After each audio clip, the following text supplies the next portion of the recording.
Under the thick gray skies of northern Oregon, where the rain came down sideways more often than not, Blake Riley had learned to appreciate structure, not the kind built with concrete and steel, but the kind born of patience, skill, and stubborn attention to detail. A seasoned craftsman and furniture restorer, Blake had worked with wood for more than half his life. He didn't just carve or sand, he listened. To the grain, to the weight, to the silence inside each piece. It was that same sensibility that had led him to lease a secluded plot of land on the fringe of a well-regulated suburban neighborhood called Alderwood Glen, a place that touted itself as a community of high standards and shared values. Blake, frankly, had no interest in either. He'd found the listing through a foreclosure auction, snatched up the lease for the land without the encumbrances of subdivision covenants, and secured a modest single-story rental that backed up into an untamed greenbelt thick with Douglas fir and western red cedar. It wasn't idyllic. It was private, practical, and, best of all, quiet. He kept to himself, as most men do who work with their hands and don't have time for idle talk. His daily rhythm was slow, deliberate. Wake up before the sun, brew 1 cup of coffee strong enough to punch a hole through drywall, and get to work. Some days it was refinishing century-old cabinetry for boutique clients on the East Coast. Other days it was turning salvaged beams into custom mantels or dining tables. Regardless of the task, he preferred to work outside under the extended canopy he'd constructed along the west side of the house. The rain never really stopped in Alderwood, but Blake had grown used to its cadence, and the cold no longer bit the way it once did. Maybe that was age, or maybe it was resolve. In any case, the canopy sheltered both man and material, and the work continued through every storm. Behind the house, lined in strict rows with military precision, sat his woodpile. Not the chaotic mess most people thought of when they imagined firewood, but a meticulous arrangement of species and sizes. Quarter-sawn oak, tight-grained walnut, some yew, some cherry, all seasoned and stacked by moisture level and intended use. For Blake, this wasn't fuel. It was inventory, each log marked mentally for a future piece, a future client, or an idea that hadn't yet taken form. He didn't sell the wood outright, and he didn't burn it unless it had split too deep or rotted at the heart. These pieces were, in a way, his library. And like any respectable collection, it required space, order, and care. The land he occupied was technically outside the jurisdiction of Alderwood Glen's governing body, an organization whose name he barely acknowledged, though he saw their trucks pass occasionally, branded with cheerful slogans about community pride and landscape excellence. Blake had no interest in neighborhood events, nor did he care to read the tri-fold newsletter sometimes tucked under his windshield wiper at the local grocery store. He wasn't trying to make a statement. He simply didn't have the bandwidth for hollow social rituals and lawn police politics. His hands were full. His life was full enough. It started with a knock he didn't answer. Late morning, the Monday after a 3-day rain, while he was halfway through resharpening his jointer blades. He heard it, 3 short raps, and ignored it. Most visitors meant either delivery, mistake, or trouble, and he wasn't expecting a package. He waited a beat. No second knock came. When he finally stepped around to the front porch, there was no one in sight, but a glossy manila envelope leaned against the door. Its flap wasn't sealed, and inside was a typed notice. Unsigned, no header, just a flat declaration. Your visible outdoor storage of unprocessed lumber constitutes an eyesore and may affect community property values. Please address this matter within 7 days to avoid further action. Blake read it twice, then folded it neatly and stuck it into his work apron without a word. He didn't react. Not outwardly. But something changed in him that afternoon. Not rage, not offense. Blake didn't have the time or ego for either. What rose inside him instead was a firm, steady weight, like a block being placed on the foundation of something he hadn't meant to build. He'd chosen this property specifically because it lay outside the HOA's mapped territory. He'd cross-referenced the parcel IDs himself before signing the lease. There was no mistake. And yet, someone had decided to reach past that boundary and prod. He took no immediate action, just noted the time, scanned the property line, and checked his motion camera logs from the morning. Nothing unusual. The sender hadn't triggered the system. Either they'd been quiet enough to evade detection or they'd known exactly where the blind spots were. That detail gnawed at him more than the letter itself. 2 days later, the second envelope appeared. This time it bore a printed logo, Alderwood Community Stewardship Board. The letterhead was crisp, the tone warmer but more direct. In the interest of neighborhood cohesion and visual consistency, we kindly request your cooperation in removing or concealing the firewood structure visible from Alderwood Trail. That trail, as Blake well knew, was the footpath that snaked along the outer rim of the subdivision. From the trail, you could indeed see the western corner of his woodpile, if you squinted through the blackberry bramble, past the fence line, and stood on the rock ledge that technically wasn't on their land. It was the kind of complaint that reeked of someone with too much time and not enough problems. Blake responded with his version of courtesy. He extended the back fence by 4 feet, shielding the wood from the walking trail. He didn't write back. He didn't call. He just made the view disappear. That, he figured, was enough to end it. But the next week, the knock came again. This time, he answered. The woman on the porch stood like someone who'd already won. Hair too perfectly curled for Oregon's humidity, pantsuit in stiff beige, name tag on a lanyard that read, Karen Stewart, Community Integration Officer. She introduced herself as if it mattered.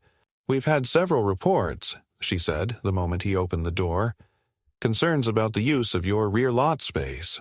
Our committee has determined—" "I'm not part of your committee," Blake said evenly. "Not unkind, just factual. This land isn't in your overlay zone." Karen smiled like someone correcting a child. "It abuts our maintained trails, and as such, falls within our visual influence perimeter, which gives the board limited discretion on presentation concerns." Blake blinked. "Visual influence perimeter," he repeated as though tasting the phrase. "It's a relatively new concept," she admitted, adjusting her lanyard. "We're in the process of formalizing the language in our updated charter. In the meantime, we ask for voluntary compliance to avoid escalations." Blake folded his arms. "So, it's not binding." Karen tilted her head. "We've found that those who cooperate early generally avoid complications." He didn't reply. Just nodded once, slowly, and closed the door. The sound of it latching felt heavier than it should have. That evening he sat on the edge of the stacked wood and stared across the lot, watching how the late sun angled through the gaps in the slats. There was nothing menacing about it. No barbs, no wires, no smoke, just potential. But the message had been clear. What mattered wasn't what he did with his space, but how it made someone else feel when they saw it. It was a line he hadn't agreed to draw. In the days that followed, he began to notice odd little things. A bundle of cedar rounds left with their ends spray-painted red. One morning, the top row of his stack had been rearranged, just slightly, just enough that he could tell. Not vandalism, not quite. More like suggestion or warning. Blake knew craft. He knew wood and time and control. What he didn't know, what he hadn't anticipated, was how far people would go to polish the mirror of their own comfort by scraping down what didn't match. But he was beginning to understand. By the end of the second week he was at the lumberyard again, not to replenish but to pick up architectural salvage pieces. Large, knotty beams from a dismantled barn upstate. Unfinished, unshaped, and just sturdy enough for what he had in mind. It happened early on a Thursday morning, just before the mist had fully lifted off the back slope behind the house, when Blake stepped outside and immediately sensed something was off. It wasn't a dramatic realization, not some cinematic gut punch of discovery, just a slow, creeping awareness that the space behind his workshop felt thinner, lighter, quieter in a way that wasn't peaceful. He stood on the edge of the deck for a long moment, eyes adjusting, breath rising in pale coils as he scanned the area where the woodpile had been. Not a single log remained.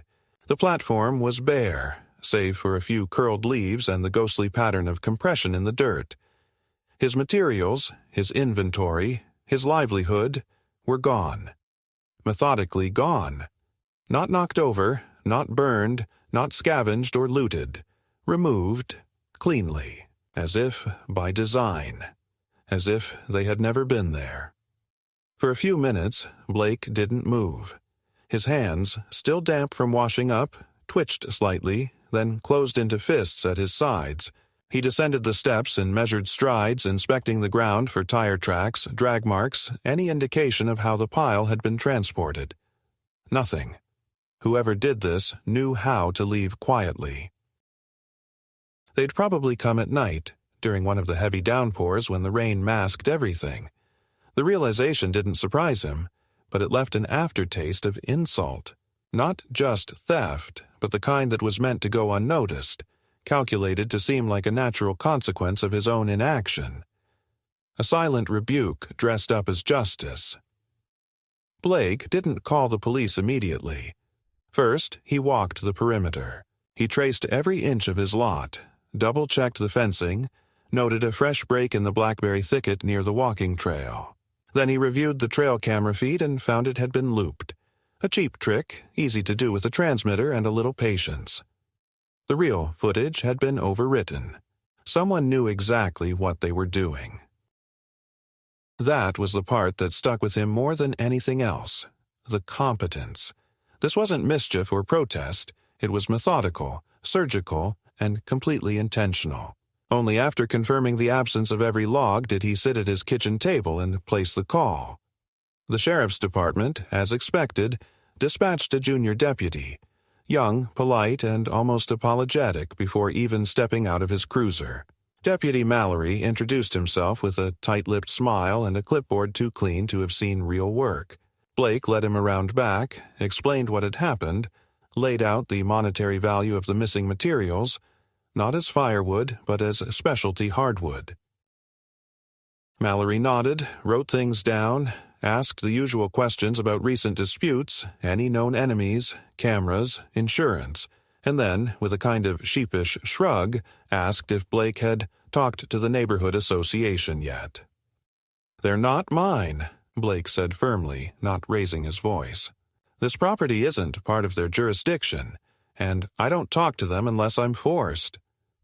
Mallory offered a non-committal grunt and scribbled something vague into his notes. Still, worth checking. If anyone noticed something unusual, it'd be them. It was a predictable suggestion, and Blake didn't argue, but as he signed the incident report and watched the deputy drive away, he felt the futility of it settle around him like cold smoke. He already knew this wouldn't be investigated seriously. A report would sit in a database. Maybe someone would follow up in 2 weeks. Maybe not. No one had broken in. No one had left a calling card. The wood was just gone. And in communities like Alderwood Glen, silence spoke volumes. Still, Blake wasn't the type to sit and stew.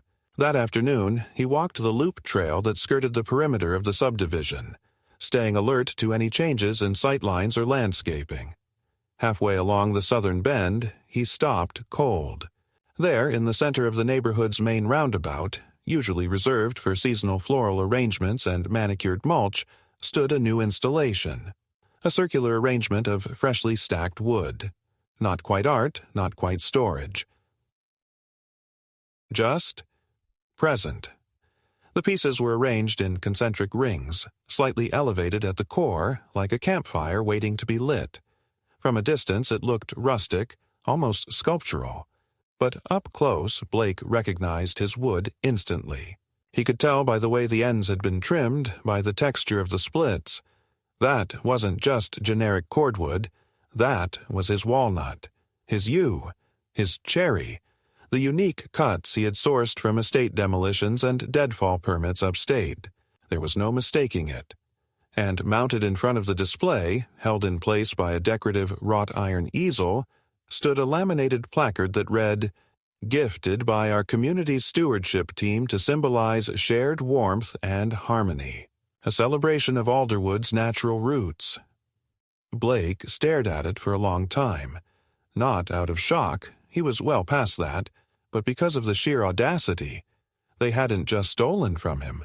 They'd recontextualized it. Transformed it into a symbol of their collective virtue. Branded it with smiles and goodwill. And all without a single phone call, warning, or apology. When he returned home, he didn't call anyone. He didn't send an email or file a second report. Instead, he sat down at his drafting table and began sketching. Not plans for retribution. Not blueprints for revenge. Just shapes, structural concepts, load-bearing geometry. His mind went where it always did in moments of pressure. Toward form, weight, balance. By midnight, the design was done. Simple, elegant, impossible to ignore. He wouldn't build it yet. Not until he was certain. Not until the line was crossed again. It didn't take long. 3 days later, he received an official letter, delivered by courier this time, with an Alderwood Glen return address and the letterhead of the Visual Cohesion Oversight Committee. The language was formal, even reverent. It congratulated Blake on participating, however indirectly, in a shared community effort to beautify the central roundabout, and extended an invitation to attend a commemorative photo session the following weekend. The letter included a waiver for media release and a suggested talking point: how mutual respect creates space for all. Blake folded the paper slowly and set it on fire in his sink. That night he returned to the roundabout on foot. He wore dark clothes not to hide, but because he didn't want to be seen. Not yet. Under the cover of mist and early darkness, he paced the perimeter, measured the dimensions of the space with his eyes, and confirmed what he had already suspected. The installation wasn't secured to anything. No bolts, no posts. It could be moved, dismantled, reimagined. He didn't touch anything that night, didn't make a sound, just stood for a moment longer than necessary and then walked back home, heartbeat calm, step even. The next morning, he rented a flatbed trailer, not from the local hardware store but from a construction supply depot 2 towns over. He paid in cash. Then he made a quiet trip to a lumber reclamation yard and selected several beams of aged Douglas fir, overkill perhaps, but appropriate for what he envisioned. That evening, he began clearing space on his own lot, not where the original woodpile had been, but closer to the side gate. In plain view of the trail. He didn't speak to anyone that week, didn't answer knocks, didn't check the mail. He worked in long, slow stretches, keeping his cuts clean and his assembly tighter than code required. Each joint was dry fit with perfect alignment. Each surface sealed against moisture, not because it had to be, but because that's what respect for material demanded. On the morning of the 7th day, he left the skeleton of the new structure half-assembled and walked the loop again. When he reached the roundabout, he found a new addition to the installation. A set of solar-powered lanterns arranged in a circle around the woodpile, casting warm, yellow light in all directions. Beside the easel, someone had placed a pot of seasonal flowers and a small stone engraved with the words, "What we share, we protect." Blake read the words without emotion. Then he turned and walked home. He had seen enough. That night, the roundabout changed. Not by fire, not by destruction, just by rearrangement. The logs were no longer stacked in concentric rings. They were now sorted into a half-completed perimeter, like the foundation of a cabin. The message was subtle, but unmistakable. A provocation wrapped in design. And beside it, in the place of the easel, stood a blank wooden placard nailed into the soil. No words. Not yet. Blake didn't rush. That was the first thing he learned when working with wood. Rush a joint and it'll split. Force a screw and the grain will resist you. Structures, like people, had tolerances. Push too hard, too fast, and something would give in the wrong direction. So, when the Roundabout woodpile morphed into an open-frame footprint for what was clearly becoming a small log cabin, he didn't treat it as war. He treated it as construction. Each morning before dawn, he'd walk the half-mile to the Roundabout, toolkit slung across his shoulder, and add to the structure one piece at a time. No fanfare, no banners, no speeches, just clean joinery and firm alignment. Dovetails, saddle notches, tight pinning, methods that needed no explanation, only precision. What had begun as passive theft disguised as beautification was now being reframed, board by board, as civic contribution, but not theirs. His. The cabin rose slowly but with intent. No windows, no door, just walls, a hexagonal structure with smooth corners and silent purpose. It never blocked traffic.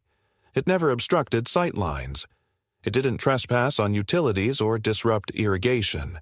It existed entirely within the legal ambiguity of a public median whose ownership was split between the county and the neighborhood itself, a gray zone born of budgetary neglect and bureaucratic overlap. Blake had done his homework. Long before the first beam went up, he'd driven to the county recorder's office in person, requested parcel maps, easement diagrams, and maintenance responsibility records. He didn't say why he wanted them. He didn't have to. Oregon law allowed for public access to property documents. The clerk behind the counter hadn't even raised an eyebrow. He wasn't interested in confrontation. He was interested in accuracy. By the end of the second week, the cabin stood chest high, capped with a temporary tarp to guard against the October drizzle. Still no door, still no signage. It existed like a question, unfinished, unapologetic, and immovable. Reactions from the neighborhood were mixed. Some residents nodded silently as they passed, perhaps recognizing their own quiet frustrations in the structure's form. Others scowled, muttered about provocation or visual discord, words that sounded like they belonged in HOA manuals.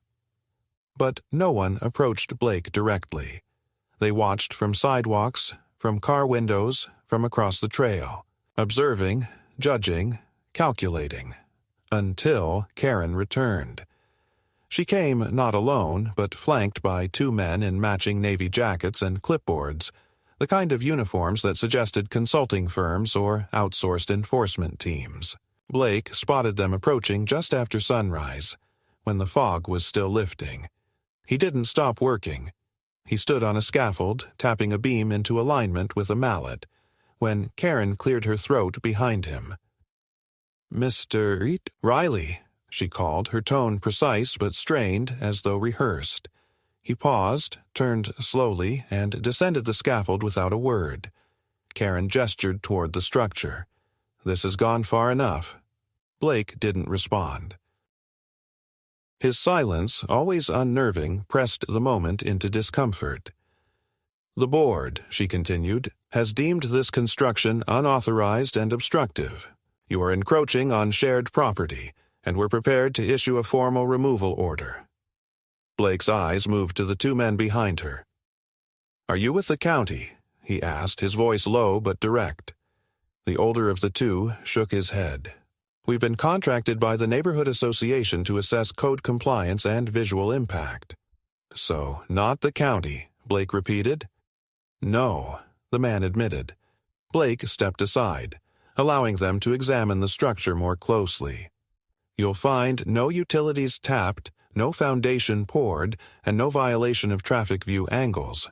I checked the codes." Karen interjected sharply. Codes are only part of the picture. There's precedent, intent, tone. You're making a statement, mister. Riley. I'm building something, he corrected.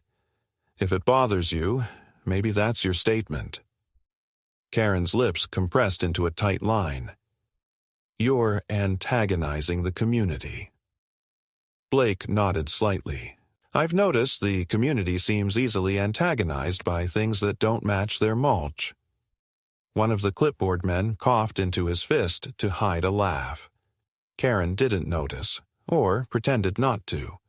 The assessment took 20 minutes. The men walked the perimeter, noted the angles, checked for encroachments. In the end, they told Karen what she likely already knew. The structure, as it stood, violated no enforceable ordinance. Yet. Not until permanent anchoring occurred. Not until utilities were involved. As it stood, it was a temporary structure on a legally ambiguous parcel. Unusual, yes. Unwelcome, perhaps, but not illegal. Karen was not pleased. She thanked them curtly and walked off without acknowledging Blake again. That night, someone vandalized the scaffold. The bolts were loosened, one of the braces removed. Blake discovered it the next morning before stepping onto the platform. His eyes scanned the hardware with practiced attention and found the marks. Tool scratches, misplaced washers. Sabotage, not carelessness. He didn't file a report. He didn't mention it to anyone. He just replaced the bolts, added redundant supports, and reinforced the base with cross-bracing. Quietly, thoroughly, the way you do when you know the storm isn't over. 2 days later, he returned to his rental property and found a letter duct-taped to his workshop door. Not in an envelope, not typed, handwritten in tall, angry letters. You're not welcome here. Go back to your shack in the woods. He read it, then folded it neatly and placed it into a folder alongside the rest of his collected materials. Photos, correspondence, county maps, legal references. Not for a court case, not yet. But documentation had a way of becoming necessary when reason failed. And reason was unraveling fast. Word reached him through a neighbor who didn't give their name. The association was planning an emergency vote to formally petition the county to reclassify the median as protected landscape, a move that would force demolition of any structure, including Blake's. The petition would take months, maybe longer, but the intent was clear. They weren't going to engage. They were going to outmaneuver, paperwork over conversation, protocol over responsibility. Blake didn't protest. He didn't post on social media or knock on doors. Instead, he returned to the roundabout under cover of darkness and completed the roof.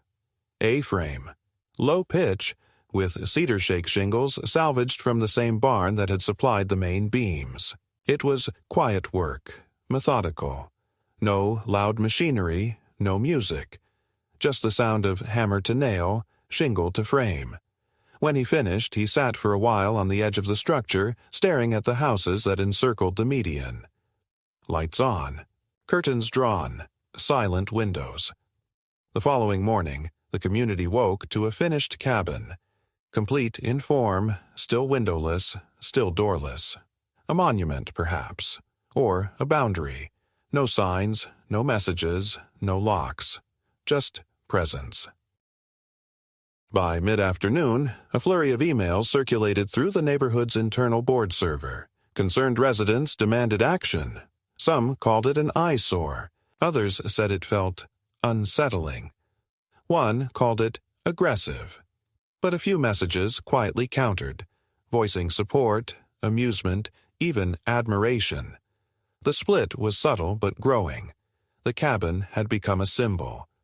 For what? No one could quite agree. And Blake? Blake went back to work in his shop, restoring an 1890s cabinet with walnut inlay and brass hinges so delicate they bent at the edge of breath. He sanded and stained, wiped and sealed, the way he always did. But in the corner of the room, a new folder sat open on the bench, a fresh set of documents inside, application for variance, request for community hearing, photographic evidence of material theft, and a notarized letter from the county planner's office confirming the jurisdictional neutrality of the median. He didn't plan to use them, not unless he had to. But the foundation, like the cabin, was already set. It wasn't the silence that unnerved Sarah most.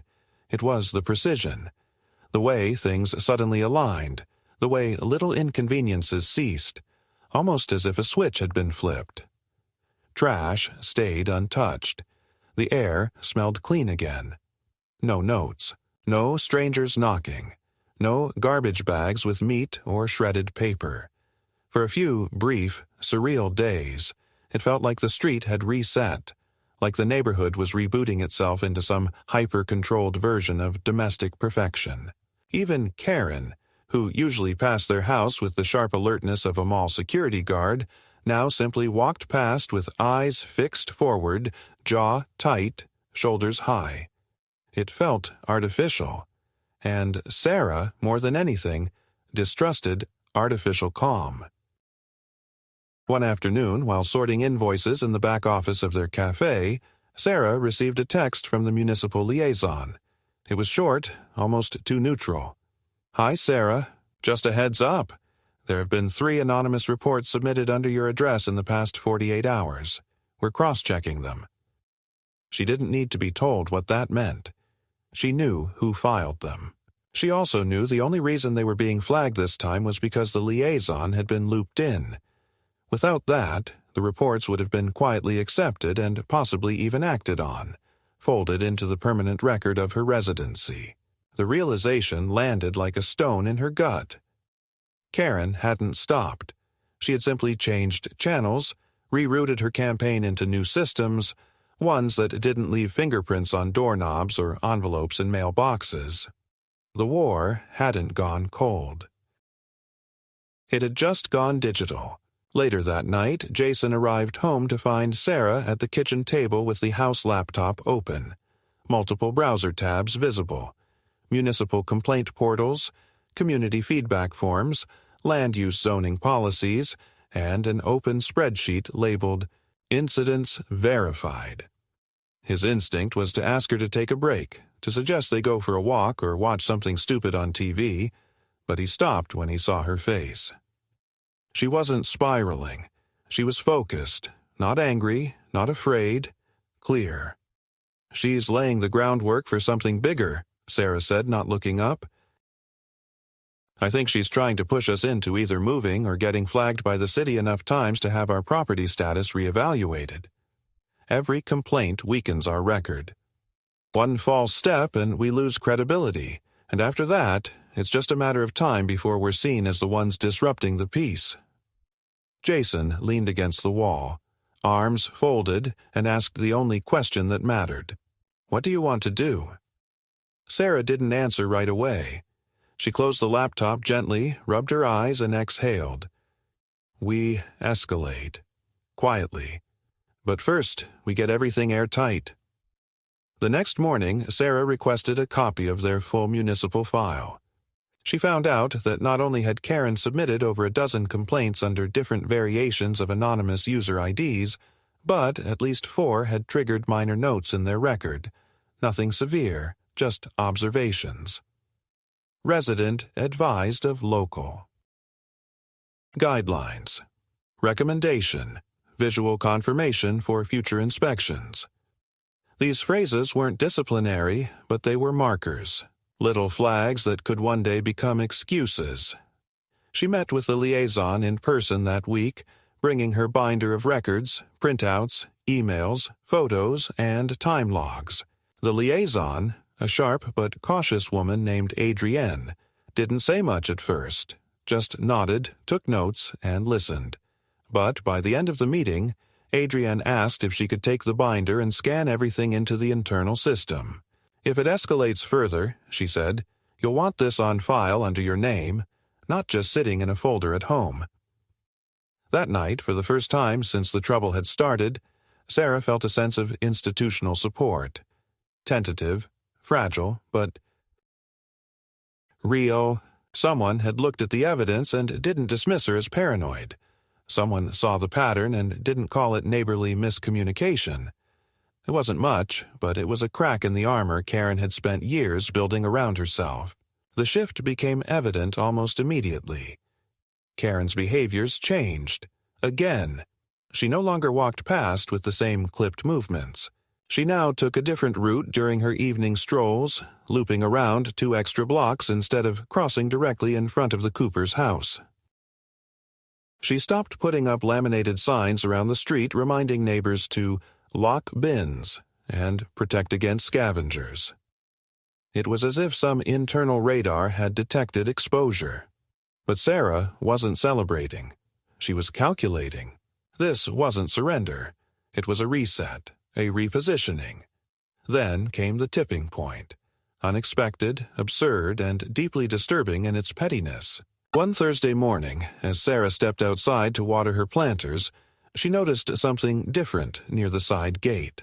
4 large cardboard boxes, each neatly stacked, branded with the logo of a well-known cleaning supply company, sat at the edge of her property line. No delivery notification, no address label, just left there intentionally. She opened one. Inside were dozens of industrial-sized rolls of garbage bags, bundles of latex gloves, spray bottles, and odor neutralizer packs. Each item sealed, unused, and staring back at her like a mockery. She checked with the company. No record of any order placed under her name. She called the hotline. After several transfers, a representative informed her that the order was part of a bulk neighborhood maintenance supply request logged under Benson Street Sanitation Collective. There was no such organization. When Jason got home that night, he helped her move the boxes inside. Neither of them said much. What was there to say? Karen had made a move so indirect, so wrapped in false helpfulness that it bordered on surreal. If Sarah kept the boxes, she was complicit in whatever message Karen was trying to send. If she discarded them, it could be spun as wastefulness or refusal to participate in collective care. It was the perfect trap. But what Karen hadn't counted on was that Sarah had finally moved beyond reaction. She wasn't going to just respond. She was going to repurpose. 3 days later, Sarah submitted a request to host a community cleanup event. Official, documented, and city-sanctioned. She used the supplies. She even named Karen as one of the contributing donors. The event was small, a dozen people at most, mostly from the other side of the neighborhood, but it was real. Photos were taken. A brief thank you post was shared in the local newsletter. And Karen, whose name had been listed publicly without her consent, was forced to either accept the unintended glory or issue a formal complaint against a community service project she had, according to city records, helped initiate. She did neither. She simply vanished for 2 weeks. Her dog still barked from behind the gate. Her porch light still clicked on at exactly 6:15 p.m. But Karen herself was nowhere to be seen. For Sarah, this wasn't victory. This was the midpoint. The moment in a long game where the rules began to turn against their maker. Where the predator realized she was being watched just as closely as she had been watching.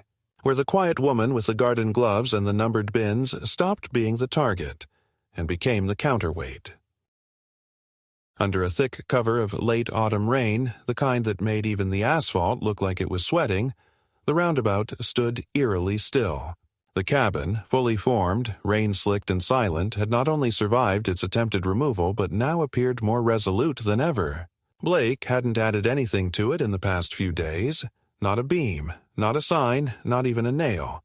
But its presence had deepened. The stillness wasn't absence. It was strategy. Waiting, observing, holding the line without moving forward or back, like a chess piece placed in the exact square where it blocked everything without needing to attack. The message had already been sent. Now came the interpretation. The association, still publicly silent but seething beneath the surface, had escalated in a way that felt less like policy and more like pressure. It began with logistics. petty, small measures meant to tighten the noose. First, a landscaper from Blake's usual maintenance service informed him, apologetically, that they could no longer work on his property. "Something about insurance risk," the man mumbled, eyes on his boots. Then the garbage pickup began skipping his side of the lot, citing unclear boundary jurisdiction. A city employee quietly let slip that someone had submitted a complaint about unpermitted runoff from Blake's workshop canopy, which had functioned perfectly for 2 years without issue. And then came the power company, submitting a routine request for inspection, though the date of the visit kept changing, and no one ever showed. These weren't official violations, they were irritations. Friction applied consistently and just under the legal threshold, the way pressure-treated wood doesn't splinter right away but warps slowly under tension. Blake didn't react. Not openly. Instead, he began documenting every irregularity, every skipped service, every third-party notice that arrived without explanation. He logged dates, times, names, and signatures. He archived emails and photographed mail. But he also did something else. He started planting. It began with a ring of native shrubs placed at even intervals around the base of the cabin. Then came flowering perennials, carefully chosen to thrive in poor drainage. Blake had no particular passion for gardening, but he understood systems, understood how things interconnected. Plants were not an aesthetic choice. They were strategic. The moment he introduced them, the cabin ceased being a structure and became a landscape installation. A living feature, difficult to classify, more difficult to justify removing, especially when it began attracting pollinators. Soon after, a few neighbors, not allies, not enemies, just observant people, began to walk slower as they passed. A woman with 2 elderly golden retrievers lingered near the fence line, watching the bees flit through the blossoms. A teenage boy on a skateboard slowed just enough to read the placard that Blake had finally placed in front of the cabin, a single sentence carved into cedar with a wood-burning pen. All things not invited to the table must build their own. It wasn't a challenge. It wasn't even particularly poetic, but it was honest. And it did something more dangerous than spark outrage. It started to resonate. Inside the board, fractures began to form. Karen Stewart, once unshakably authoritative, began to encounter resistance. At first, it came in the form of silence. Delayed replies to her emails, incomplete attendance at meetings, then quiet redirections. Board member suggestions to focus on budget priorities, or wait until the county review is complete.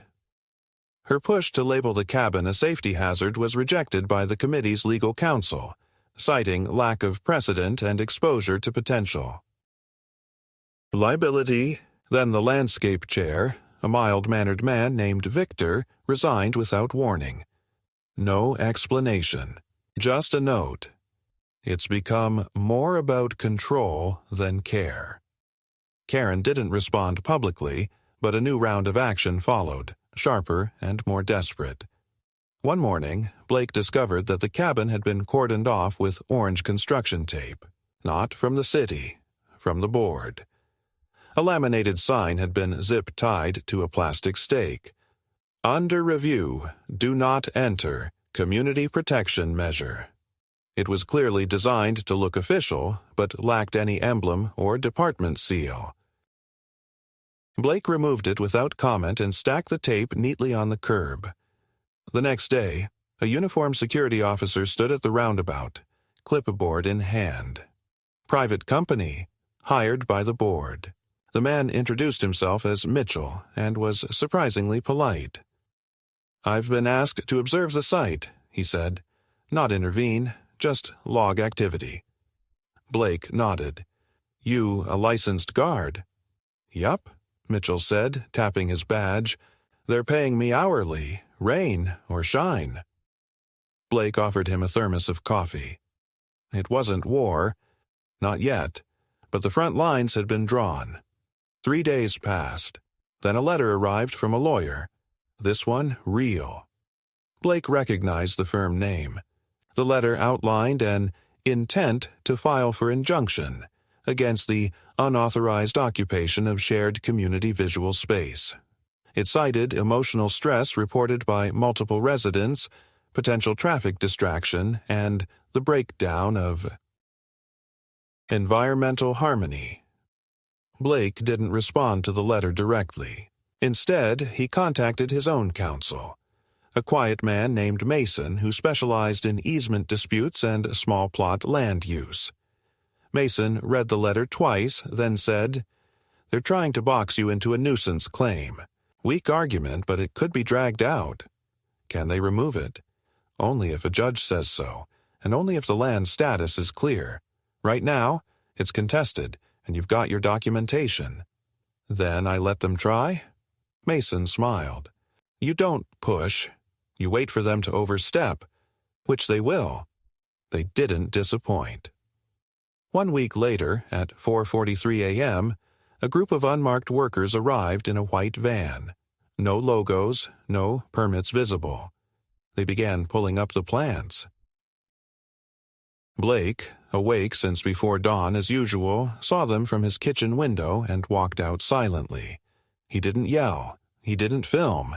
He simply asked for documentation. The workers ignored him. When he stepped between them and the structure, one of them shoved him aside. He didn't push back. He just stood still. And then Mitchell, the security guard, still on duty, raincoat pulled tight, stepped forward. "I wouldn't do that," he said calmly. "That man's got a legal right to be here. You don't." The workers paused, looked at each other. One of them muttered something, then they retreated. Blake stood there in the mud, soaked to the bone, as the van pulled away. Later that day, Karen issued a community-wide email claiming an unauthorized altercation involving an outside provocateur. No names were mentioned. No accountability accepted. But it was clear to anyone who'd been paying attention what had happened. The tide had shifted. That night, the cabin lit up. Not brightly, not garishly. Just a soft, warm glow from inside. Solar lanterns arranged carefully, casting light through a single narrow vent near the roofline. It wasn't a home. It wasn't occupied. But it was alive. A beacon. Not of resistance. Of resolve. Karen, watching from her window, knew she had lost something. Not authority. That could still be claimed. But certainty. The narrative had slipped. The cabin no longer represented defiance. It represented independence. Integrity. Something that couldn't be negotiated into irrelevance. A few days later, a notice went out. The board would be undergoing leadership review. Karen was stepping back temporarily due to health reasons. No one asked questions. No one threw a party. Blake didn't gloat. He didn't speak. He just trimmed the plants that had survived the raid and replaced those that hadn't. He reinforced the base of the cabin and resealed the roof. The county review was still pending, the legal status still undefined. But he'd done what he came to do. Not to prove a point. To hold a place. It came to a head not with shouting or broken windows, but with silence. Dense, waiting silence. The kind that hangs in the corners of empty rooms and conference calls, in inboxes that don't ping, in driveways where no one waves anymore. Alderwood Glen had, for all its order and regulations, slipped into quiet fracture. The usual rhythms of neighborhood life, the dog walkers, the landscapers, the clipboard-clutching volunteers, still went on, but with a slackened cadence. The cabin had changed things. Not because it stood out, but because it endured. It had weathered vandalism, threats, and procedural sabotage, and it was still there. Untouched now, mostly. Even the opposition had grown tired of striking matches that refused to catch, but Blake knew better than to confuse exhaustion with surrender. Behind the scenes, pressure still simmered. Though Karen had stepped back from the board, her health cited in polite vagueness, Her presence lingered in the form of proxies and paper trails. A newly formed subcommittee called the Community Visual Standards Task Group emerged, chaired by a man named Wallace Dunn, who lived 2 streets over and wore ties with polo shirts. Officially, their purpose was to evaluate unregulated structures within shared view corridors and propose remedial paths forward. Unofficially, they were trying to finish what Karen had started without the same level of brute aggression. Dunn was a different kind of enemy. He didn't posture. He negotiated. He reached out to Blake's attorney, offered a restorative conversation, suggested they come to an agreement about transitioning the structure into a more symbolic display, perhaps something open-air, seasonal, neutral in tone. Mason passed the message along with a raised brow. "They want you to dismantle it yourself," he said, "so they don't have to lose face doing it." Blake didn't reply immediately.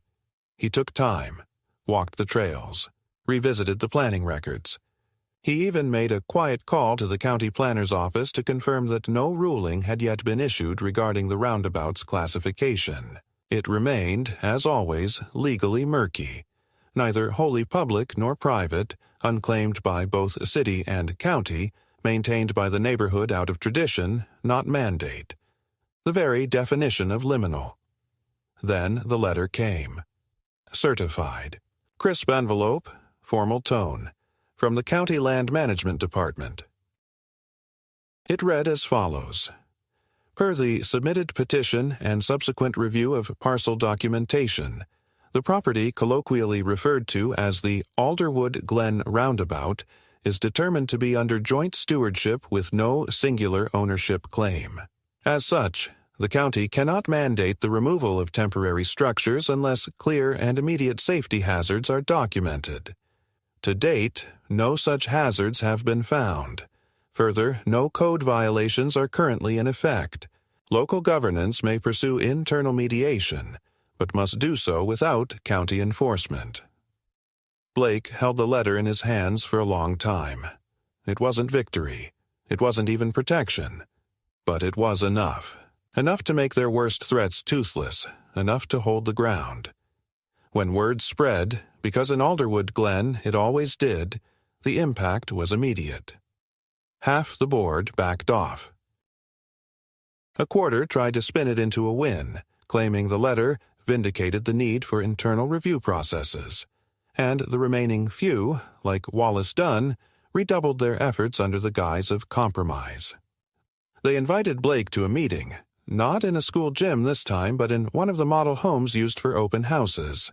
Polished floors, fake fruit in bowls, everything staged to feel like the kind of place where conflict couldn't exist.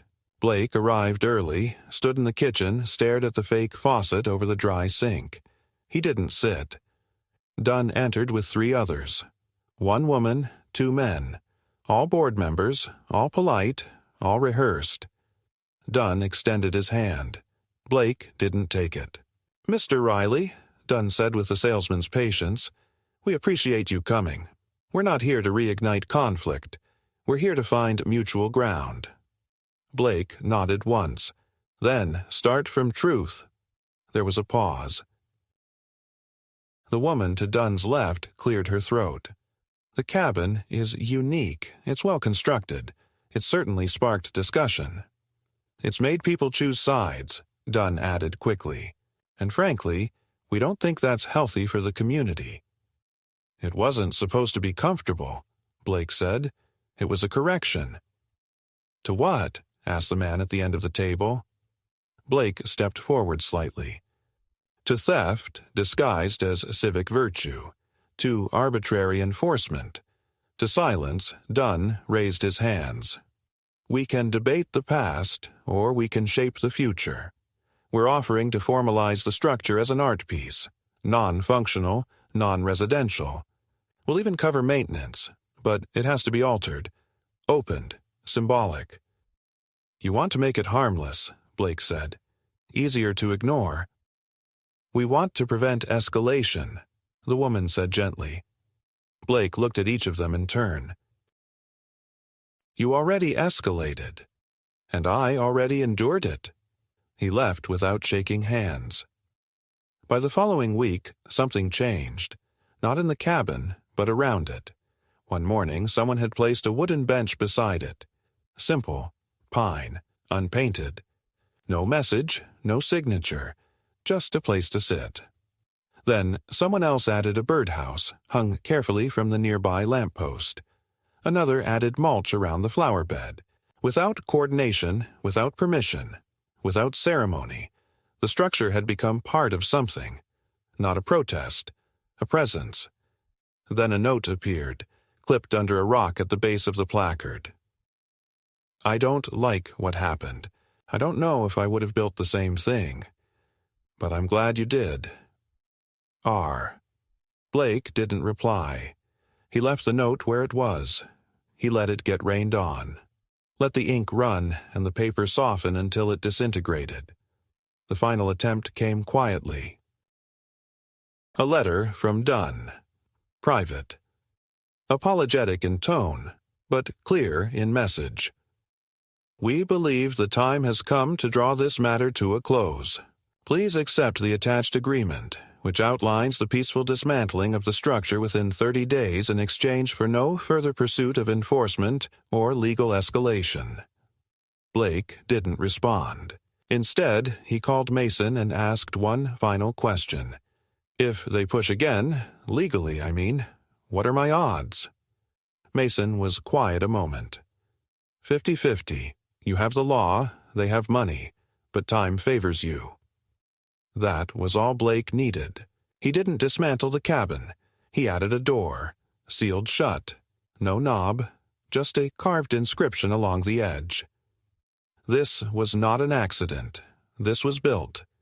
And that, finally, was the end of their movement. No more letters came. No more meetings. No more sabotage or veiled threats. They didn't accept the cabin, not truly, but they stopped trying to erase it, because by then, too many people had seen it for what it was. Not a rebellion, not defiance, but proof that when you take something from someone who knows how to build, all you've really given them is a reason. Winter came quietly to Alderwood Glen. The air thickened and the rain turned to sleet, leaving a glaze on the sidewalks and rooftops that shimmered dully in the pale morning light. The flowers around the cabin withered and sank into the earth, their colors muted into frostbitten brown, but the structure itself remained untouched. It had weathered the season well. Cedar shakes tightening under the cold, the fir beams settling deeper into their joints. The door, still sealed, stood as a line not crossed. People passed it now without staring.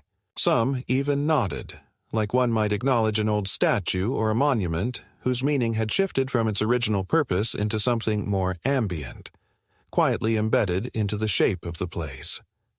Blake didn't change anything. He no longer maintained the space obsessively, but he kept it from decay. When leaves gathered too thick, he swept them. When wind knocked down one of the small lanterns, he reset it. He didn't sit on the bench, though others sometimes did. Couples walking dogs, teenagers on bikes, a man who occasionally brought a thermos and drank in silence. The cabin was no longer a spectacle. It had become a rhythm, part of the trail, part of the roundabout, part of Alderwood's new equilibrium. In early February, the county finally closed the file. Blake received the notice on a Tuesday. A one-page summary confirming that no further action would be taken regarding the cabin unless structural expansion occurred. The land remained unclaimed, unsanctioned, unregulated. The legal ambiguity had solidified into informal permanence. He placed the letter in the back of his records folder and didn't think about it again. What changed, however, wasn't the cabin or even Blake. It was the neighborhood. Karen Stewart never resumed her position on the board. Though she remained a resident, she became less visible, her efforts at control now viewed with a kind of polite avoidance. People didn't criticize her openly. Alderwood was still too restrained for that, but the reverence had drained. She hosted fewer events. Her emails became newsletters no one read. Her authority had been paper-thin, and now the paper had finally dissolved. In her absence, the board elections that spring were quiet but different. New names appeared on the ballots. Leslie Tran, the young designer who had once spoken cautiously in the school gymnasium, ran for an open seat, and won by a margin wide enough that no recount was even suggested. Alan Pearson agreed to serve as infrastructure liaison, if only to keep the kids honest. A new tone emerged, not radical, not rebellious, just real. Less preoccupied with rules, more focused on things that worked. One day in March, Blake received a knock on his door, not aggressive, not symbolic. Just a knock. When he opened it, Leslie stood there holding a small box. She didn't speak right away, just handed it to him. "For the record," she said, "this isn't official. It's just from us." Inside was a plaque, modest, hand-carved, maple wood. It read, "The Roundabout Cabin, erected 2024 by hands that would not be ignored." Blake ran his fingers along the edge. "You made this?" "I designed it," Leslie said. "Alan helped with the cuts. He has a better saw." He looked at her, then nodded once. "No press?" he asked. "No speech, no posts, just a small group, tomorrow at dusk. You don't have to be there." He was. That evening, a dozen people stood quietly around the cabin. No ceremony, no photos. Someone brought cider in a thermos. Alan said something about craftsmanship and decency, not loud enough for everyone to hear. The plaque was mounted low, near the base of the structure where it wouldn't draw attention. Blake watched the process, then stepped back. It was done. He didn't build anything new after that. He finished his commissions, kept his shop in order, mended a few broken chairs for neighbors who hadn't dared ask before. When spring arrived, the shrubs bloomed again. New bees came. A nest formed under the eaves, and the cabin remained, not a protest, not a threat, a reminder